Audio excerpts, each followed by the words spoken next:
Oscar అవార్డీతో పాటుగా ప్రముఖ music డైరెక్టర్గా ప్రతి ఒక్కరూ ఎప్పటికీ చిరస్మరణీయంగా ఎక్కడ చూసినా ఆయన పాటలు వింటూనే ఉంటారు. ఆయన A R Rahman. So A R Rahman మాట్లాడిన మాటలు ఇప్పుడు సంచలనంగా మారాయి.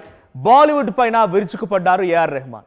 8 ఏళ్లుగా బాలీవుడ్ నన్ను వెలేసింది, ఒక్కోసారి ఛాన్స్ ఇచ్చి కూడా వెనక్కి తీసుకున్నారు. బాలీవుడ్ టౌన్లో క్రియేటివిటీ వాళ్ళు తక్కువ, మతపరంగా కూడా నాపై వివక్ష చూపిస్తూ ఉన్నారు. కెరీర్ తొలి రోజుల్లో నుంచే నాపై వివక్ష కొనసాగుతుంది. 2018లో బాలీవుడ్ పవర్ సెంటర్ మారిపోయింది. ఇక అందుకే నాకు అవకాశాలు ఇవ్వడం లేదన్నారు రెహమాన్. ఇక రెహమాన్ కామెంట్స్తో బాలీవుడ్లో పెను దుమారంగా ఈ ఇష్యూ మారింది. ఇక రెహమాన్ తన వ్యాఖ్యల్ని వెనక్కు తీసుకోవాలంటున్నారు బీజేపీ నేతలు. మతం మారడం మూలంగానే నాపైన వివక్ష చూపుతున్నారు.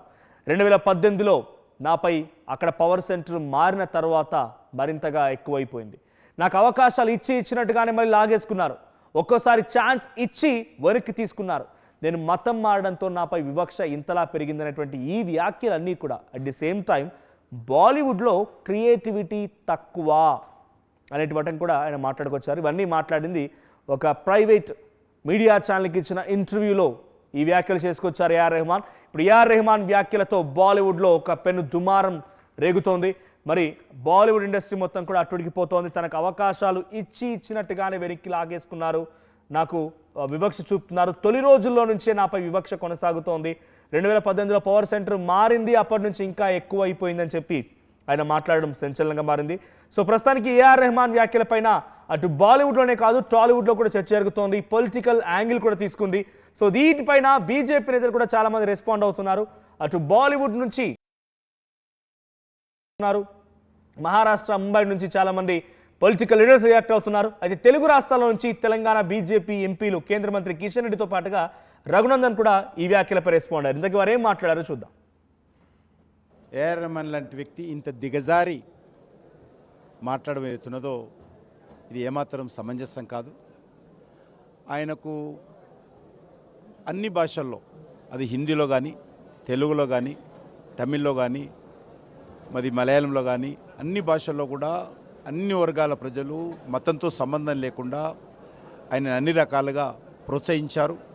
ఆయన అందించినటువంటి సంగీతాన్ని అందరూ కూడా మరి ఏ రకంగా ఆస్వాదించారో మనకందరికీ తెలుసు. ఆయన ఒక కాలంలో అన్ని భాషల్లో కూడా ఇండియాలోని నంబర్ 1 మ్యూజిక్ డైరెక్టర్గా వెలుగొందాడు. అనేకమైనటువంటి ప్రముఖ సినిమాలకు ఆయన సంగీత దర్శకుడుగా కొనసాగారు. కేంద్ర ప్రభుత్వం, భారతీయ జనతా పార్టీ ఎన్డీఏ ప్రభుత్వం వచ్చిన తర్వాత కూడా ఆయనతో అనేకమైనటువంటి దేశానికి సంబంధించినటువంటి ప్రభుత్వ కార్యక్రమాల్లో కూడా ఆయనకు బాధ్యతలు ఇచ్చి మరి సంగీతం దర్శకుడిగా ఆయన సహాయం తీసుకున్నాం మేము. అటువంటి వ్యక్తి ఈరోజు ఈ రకంగా మాట్లాడడం ఏతున్నదో దురదృష్టకరము. ఆయనను ప్రోత్సహించినప్పుడు కానీ, ఆయన నెంబర్ 1 డైరెక్టర్ ఉన్నప్పుడు కానీ ఆయన ముస్లిం అనో హిందూ అనో కాదు, ఆయన హిందువుగా ఉండి ముస్లిం కన్వర్టెడ్ అనో ఎప్పుడు కూడా ఆయన చూడలే ప్రజలు. ఆయనలో ఒక కళాకారుని చూశారు, ఒక సంగీత దర్శకుడిని చూశారు. కాబట్టి ఈరోజు సినిమా ఫీల్డ్లో కానీ అనేక రంగాల్లో కానీ ఒక్కొక్క కాలంలో కొంతమంది ఉంటారు, ఎవరు ఎప్పుడు శాశ్వతంగా ఉండరు. చాలామంది సినిమా ఇళయరాజా గారు కానీ లాంటి వ్యక్తులు చాలామంది హిందీలో అనేక భాషల్లో కూడా సినిమా డైరెక్టర్, మ్యూజిక్ డైరెక్టర్గా కొనసాగారు. ఇప్పుడు కొత్త వాళ్ళు వస్తూ ఉంటారు. ఇదొక నదీ ప్రవాహం లాంటిది కళ. అటువంటిది నేనే శాశ్వతంగా ఉండాలి, నాకే రావాలి, కాబట్టి నేను హిందూ కాబట్టి ముస్లిం కాబట్టి నాకు రావటం లేదు అనేది దిగజారి మాట్లాడడం ఏతున్నదో తీవ్రంగా ఖండిస్తున్నాను. ఈ రకమైనటువంటి భాష ఏదైతున్నదో ప్రజలను విభజించేటువంటి భాష, దీన్ని వెంటనే ఏఆర్ రెహమాన్ ఉపసంహరించుకోవాల్సిందిగా డిమాండ్ చేస్తూ ఉన్నాను. ఇప్పుడు మీరే అన్నారు కదా జాతీయ అవార్డులు ఎందుకు వచ్చాయి? జాతీయ అవార్డులు ముస్లిం అని వచ్చాయా? ఒక కళాకారుడు వచ్చాయి. కాబట్టి ఒక కళాకారుడుగా ఉన్నటువంటి వ్యక్తి ఇంత నెంబర్ 1గా ఒక్కొక్క కాలంలో ఈ యొక్క దేశంలో సంగీత దర్శకుడుగా పేరు తెచ్చుకున్నటువంటి వ్యక్తి ఈ రకంగా ప్రజలను విభజించే విధంగా మాట్లాడము ఏ మాత్రం మంచిది కాదు, సమాజానికి కీడు కలిగించేటువంటి చర్య. దీన్ని వెంటనే క్షమాపణలు చెప్పి ఏఆర్ రెహమాన్ తాను చేసినటువంటి వాక్యాలను ఉపసంహరించుకోవాల్సిందిగా డిమాండ్ చేస్తాం. ఈ దేశంలో తెలుగు, హిందీ, ఇంగ్లీష్, తమిళ్ అన్ని భాషలలో ఆయనే మ్యూజిక్ ఇస్తాడు. ఈ దేశంలో గొప్ప మ్యూజిక్ ఇచ్చేవాళ్ళు ఎవరంటే ఏఆర్ రెహమాన్ అని అందరూ, irrespective of caste, creed, race, religion అందరం ఆయనను గౌరవిస్తాం, అందరం ఆయన మ్యూజిక్ వింటాం. ఇంకా ఆయనకి ఏం కావాలి? భూమండలం మీద ఆయనకు వచ్చినటువంటి కీర్తి ఆయనకు సరిపోతలేదంటే పోయి చంద్రమండలం మీద వాయించుకోమని మాకేం అభ్యంతరం లేదు. But irrespective of cost, irrespective of religion భారతదేశ ప్రజలందరూ కూడా ఏఆర్ రెహమాన్ మ్యూజిక్ని ఇష్టపడతారు, ఏఆర్ రెహమాన్ గారిని ఇష్టపడతారు. అది వారికి నచ్చకపోతే ఇంతకుముందు కూడా గతంలో కొంతమంది హిందీ ఫిల్మ్ యాక్టర్స్ మాట్లాడినారు, అమీర్ ఖాన్ గారి వైఫ్ మాట్లాడింది, మాకు ఈ దేశంలో సెక్యూరిటీ కనబడతలేదని. పోయి బంగ్లాదేశ్లో ఉండమనండి, పాకిస్తాన్లో ఉండమనండి, సెక్యూరిటీ ఎట్లుంటుందో తెలుస్తుంది వాళ్ళకి. సో ఈ దేశంలో ఉండి ఈ దేశంలో సెక్యూరిటీ లేదని ఫీల్ అవుతున్నటువంటి పెద్దలందరికీ కూడా మేము చెప్పేది ఒకటే, తినే తిండి ఒకటి పాడే పాట ఇంకొకటి అనేటువంటి కార్యక్రమాన్ని మానేసుకోండి. We are giving lot of respect.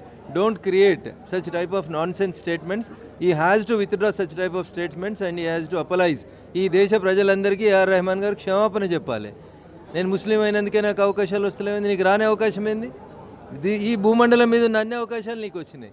If you are not satisfied, అందుకనే మన చంద్రయాన్ 3 సక్సెస్ చేసినాం మీలాంటి పెద్దల కోసమే. మీరు కావాలంటే అక్కడికి పోండి, అక్కడ పోయి మ్యూజిక్ కొట్టుకోండి, బాగుంటుంది. రైట్. ఏఆర్ రెహమాన్ మాటలపైన పొలిటికల్లో కూడా చాలా హీట్ రాజుకుంది. అటు కేంద్ర మంత్రి కిషన్ రెడ్డితో పాటుగా ఎంపీ రఘునందన్ కూడా రియాక్ట్ అయ్యారు. సో ఆయన అన్ని భాషలకు మ్యూజిక్ కొట్టారు, సంగీతాన్ని ఆయన అందించడంతో అనేక జాతీయ అవార్డు కూడా ఆయన టాలెంట్ చూసి వచ్చింది. ఆయన రిలీజియనో ఆయన మతమో ఆయన కులం చూసి కాదు. సో టాలెంట్ చూసి వచ్చినటువంటి అవార్డులు అనేక భాషల్లో కూడా ప్రజలు ఆస్వాదించారు. ఆయన మ్యూజిక్ని ఎంజాయ్ చేస్తారు. ఈ రకంగా ఆయన వివక్షత ఉంది, కులం మారాను కాబట్టి వివక్ష చూపిస్తున్నారు, నాకు అవకాశాలు రావట్లేదు, వచ్చిన అవకాశాన్ని వెనక్కి తీసుకుంటున్నారు అనే రకంగా బాలీవుడ్ ఇండస్ట్రీ పైన కానీ లేకుంటే సమాజంలో ఆయన రకంగా మాట్లాడడం తప్పు అని వారంతా వేలెత్తి చూపుతూనే విత్డ్రా చేసుకోవాలి. ఇక అప్పటికీ సరిపోదు, అన్నిట్లో నేనే ఉండాలనుకుంటే డైరెక్ట్గా చంద్రమండలానికి వెళ్ళి మ్యూజిక్ కొట్టుకోండి అన్నట్టుగా రఘునందన్ ఒక సెటర్ కూడా వేసినారు. సో ఏఆర్ రెహమాన్ మాట్లాడిన మాటలపై ఇటు పొలిటికల్ పాటుగా టాలీవుడ్ ఇండస్ట్రీలో కూడా అనేక రకాల చర్చ జరుగుతోంది. మా ప్రతినిధి రవిచంద్ర ఉన్నారు. రవిచంద్ర, సో టాలీవుడ్ ఇండస్ట్రీ ఎటువంటి చర్చ జరుగుతోంది ఏఆర్ రెహమాన్ వ్యాఖ్యల పైన?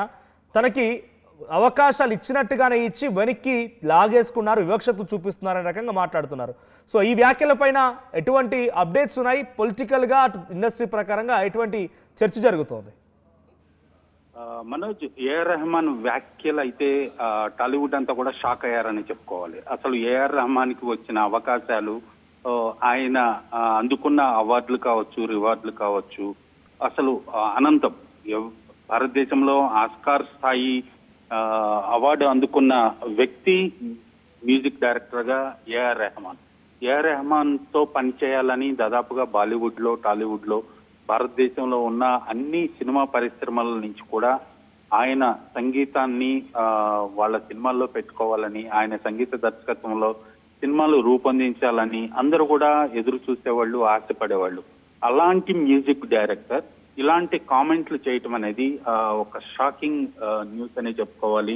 అసలు కళాకారులకి క్యాస్ట్, రిలీజియన్ అలాగే ఎలాంటి భేదాలు ఉండవు. ఖచ్చితంగా టాలెంట్ ఉంటుంది. ఎవరి దగ్గర అయితే టాలెంట్ ఉంటుందో, ఎవరి దగ్గర అయితే స్కిల్ ఉంటుందో వాళ్ళకి అవకాశాలు, ఎవరికైతే సక్సెస్లు ఉంటాయో వాళ్ళకి అవకాశాలు వెతుక్కుంటూ వస్తాయనేది జగమెరిగిన సత్యం. ఒక టాలీవుడ్లోనే కాదు, బాలీవుడ్లో కావచ్చు, ఏ వుడ్లో అయినా, ఏ సినిమా పరిశ్రమలో అయినా సక్సెస్ ఉన్న టెక్నీషియన్ కావచ్చు, ఆర్టిస్ట్ కావచ్చు, అలాగే టాలెంట్ ఉన్న ఆర్టిస్ట్ కావచ్చు, టెక్నీషియన్ కావచ్చు, అవకాశాలు అనేవి వెతుక్కుంటూ వస్తాయి. వాళ్ళ వెంట పరిగెట్టడం, వాళ్ళకి డిమాండ్ రావటం అనేది సర్వసాధారణం. అలాంటి డిమాండ్ని ఏఆర్ రెహమాన్ కొన్ని సంవత్సరాల పాటు అనుభవించాడు. Demand and supply.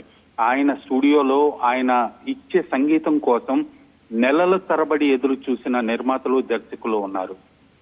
వెయిట్ చేశారు. ఆయన ఎప్పుడు ఇస్తే అప్పుడు, ఆయన ఏది ఇస్తే అది తీసుకొని సినిమాల్లో పెట్టుకున్న నిర్మాతలు, దర్శకులు ఉన్నారు. అలాంటి రెహమాన్ ఇలాంటి వ్యాఖ్యలు చేయటం పట్ల మాత్రం సినిమా పరిశ్రమ అలాగే టాలీవుడ్ అంతా కూడా ఒక షాక్ గురైంది.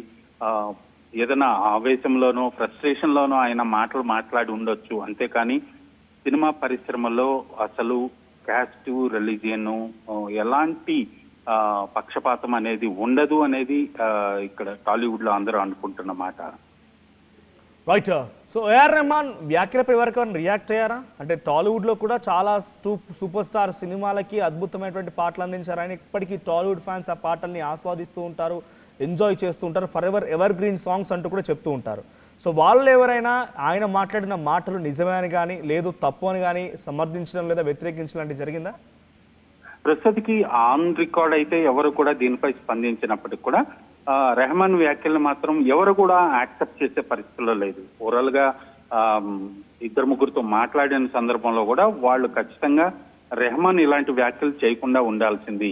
అలాంటి వ్యాఖ్యలకు, అలాంటి పరిస్థితికి టాలీవుడ్ లో కాదు కదా, ఎక్కడా కూడా అవకాశం లేదు. ఖచ్చితంగా కుటుంబ సభ్యుడైనప్పటికీ కూడా అతని దగ్గర టాలెంట్ లేకపోతే అతను సక్సెస్ అవ్వలేడు. అతని దగ్గర విషయం లేకపోతే అతను హీరోగా గానో టెక్నీషియన్ గానో ఇండస్ట్రీలో కొనసాగలేడు. అలాంటి ఉదాహరణలు కోకొల్లలు మనం చూసాము. మరి ఎందుకు రెహమాన్ ఎలా మాట్లాడాడు అనే అభిప్రాయాన్ని అయితే వ్యక్తం చేస్తున్నారు Manoj. Right, thank you Ravichandra. So మొత్తంగా తనపై వివక్షత చూపిస్తున్నారని, ఒక్కోసారి అవకాశం ఇచ్చినట్టే ఇచ్చి మళ్ళీ వెనక్కి లాగేసుకున్నారని, బాలీవుడ్లో క్రియేటివిటీ లేదని, సో తనపైన చాలా వ్యతిరేకత చూపిస్తున్నారని, ఒక రకంగా 2018లో పవర్ సెంటర్ మారినా కూడా ఇంకా మరింతగా పెరిగిందనే రకంగా ఆయన మాట్లాడుకురావడం, బాలీవుడ్లో చర్చ జరుగుతోంది, పొలిటికల్ సినారియో పొలిటికల్ టర్న్ తీసుకుంది, పలువురు ఎంపీలు మాట్లాడుతున్నారు, తెలుగు రాష్ట్రాల నుంచి తెలుగు ఎంపీలు కూడా మాట్లాడుతున్నారు. ఇప్పుడు ఈ వ్యాఖ్యల్ని మీరు సమర్థిస్తారా? ఏఆర్ రెహమాన్ ఎవరైనా తొక్కేస్తున్నారా? ఏఆర్ రెహమాన్ని అవకాశం లేకుండా ఎవరైనా సప్రెస్ చేస్తున్నారా? మతం పేరుతో ఏఆర్ రెహమాన్ని తొక్కేస్తున్నారనేటువంటి ఆయన మాటల్ని మీరు సమర్థిస్తున్నారా? కామెంట్ చేయండి. అసలైన తొలి వెలుగు. ఫాలో వాట్సాప్ @తొలి వెలుగు official.